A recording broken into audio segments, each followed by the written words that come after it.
ప్రకృతి తన విశ్వరూపాన్ని చూపిస్తోంది. ప్రస్తుతం భూగోళం రెండు విపరీత పరిస్థితుల మధ్య నలిగిపోతోంది. ఒకవైపు ఉత్తరార్ధగోళంలో అమెరికాను భయంకరమైన మంచు తుఫాను కమ్మేసింది. -25 డిగ్రీల చలిలో జనం వణికిపోతుంటే 8 లక్షల ఇళ్లకు కరెంటు లేక అంధకారం అలుముకుంది. మరోవైపు దక్షిణార్ధగోళంలో ఆస్ట్రేలియా నిప్పుల కొలిమిని తలపిస్తోంది. అక్కడ ఉష్ణోగ్రతలు ఏకంగా 50 డిగ్రీలకు చేరువవుతున్నాయి. ఒక చోట మంచులో కూరుకుపోయి ప్రాణాలు పోతుంటే మరో చోట వడగాలుల ధాటికి అడవులు దహనమైపోతున్నాయి. వింతగా అనిపించినా ఇది ఇప్పుడు ప్రపంచం ఎదుర్కొంటున్న కఠిన వాస్తవం. అమెరికాలో అల్లకల్లోలం సృష్టిస్తున్న వింటర్ స్టార్మ్, ఆస్ట్రేలియాని ఉక్కిరిబిక్కిరి చేస్తున్న హీట్ వేవ్ పై ఐ న్యూస్ ప్రత్యేక కథనం.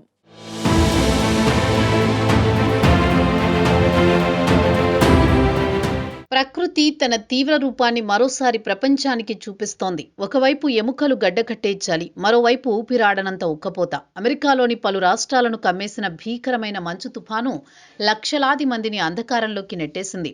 విద్యుత్ సరఫరా పూర్తిగా నిలిచిపోవడంతో చలి నుంచి రక్షించుకునే కనీస వస్తువులు లేకుండా ప్రజలు అవస్థలు పడుతున్నారు. ఒక్క క్షణంలోనే సాధారణ జీవితం ఎలా స్తంభించిపోతుందో ఈ మంచు తుఫాను అమెరికాకు గుర్తు చేసింది. అమెరికా వ్యాప్తంగా దాదాపు 8 లక్షల ఇళ్లకు విద్యుత్ సరఫరా నిలిచిపోయింది. నాష్విల్లే నగర పరిధిలోనే 1,50,000 ఇళ్లు కరెంటు లేకుండా చలిలో గడపాల్సిన పరిస్థితి ఏర్పడింది. ఇళ్లలో హీటర్లు పనిచేయకపోవడం, మొబైల్ ఫోన్లు ఛార్జ్ అయిపోవడం వల్ల ప్రజలు బయటి ప్రపంచంతో సంబంధం కోల్పోయారు. అగ్నిమాపక, పోలీస్ స్టేషన్లలో కూడా ఇదే పరిస్థితి కనిపించడం పరిస్థితి తీవ్రతను చూపిస్తోంది. మిసిసిపి, ఆర్కాన్సాస్, టెక్సాస్ మొదలు న్యూ ఇంగ్లాండ్ వరకు మంచు దుప్పటి కప్పేసి జనజీవనాన్ని పూర్తిగా స్తంభింపజేసింది.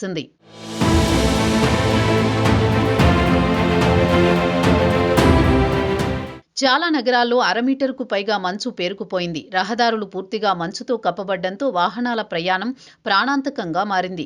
చిన్న తప్పిదం చేసినా ప్రాణాలు పోయే స్థాయికి పరిస్థితులు దిగజారాయి. ఇప్పటికే మంచు వల్ల జరిగిన ప్రమాదాల్లో 35 మంది ప్రాణాలు కోల్పోయారు. కాన్సాస్లో ఓ మహిళ కోటు ధరించకుండా బార్ నుంచి బయటకొచ్చి తీవ్రమైన శీతల గాలులకు బలై మంచులో కూరుకుపోయి మృతి చెందిన ఘటన దేశవ్యాప్తంగా కలకలం రేపింది.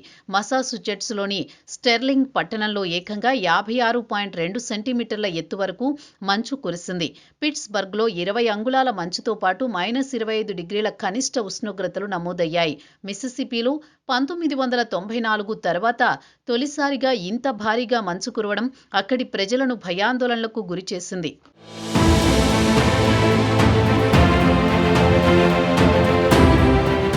ఈ పరిస్థితుల నేపథ్యంలో ప్రజలు ఇళ్లకే పరిమితం కావాలని, అనవసర ప్రయాణాలు చేయవద్దని రాష్ట్ర ప్రభుత్వాలు హెచ్చరికలు జారీ చేశాయి.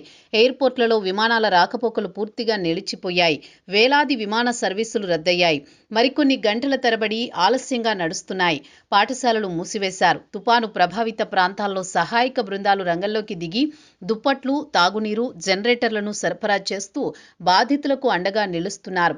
అయినా కూడా చలి తీవ్రత ముందు ఈ సహాయం సరిపోతుందా అన్న ప్రశ్నలు వినిపిస్తున్నాయి. ఇదే సమయంలో ప్రపంచం మరో అంచులో ఉన్న ఆస్ట్రేలియాలో పరిస్థితులు పూర్తిగా భిన్నంగా ఉన్నాయి. అక్కడ చలికి విరుద్ధంగా భరించలేని వేడిమి ప్రజలను ఉక్కిరిబిక్కిరి చేస్తోంది. ఆగ్నేయ ఆస్ట్రేలియాలో వడగాలుల ధాటికి ఉష్ణోగ్రతలు రికార్డు స్థాయిలో పెరిగిపోయాయి. విక్టోరియా రాష్ట్రంలోని హోప్ టౌన్, వాల్పపు వంటి గ్రామీణ పట్టణాల్లో ఉష్ణోగ్రతలు 48.9 డిగ్రీల సెల్సియస్కు చేరుకున్నాయి. రానున్న రోజుల్లో ఇవి ఏకంగా 50 డిగ్రీల స్థాయిని దాటే అవకాశం ఉందని వాతావరణ శాఖ హెచ్చరిస్తోంది.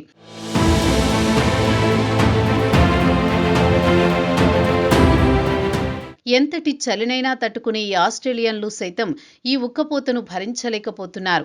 బయటకు రావాలంటేనే భయపడే పరిస్థితి నెలకొంది. మెల్బోర్న్ వంటి పెద్ద నగరాల్లోనూ వేడిమి తీవ్రత పెరిగింది.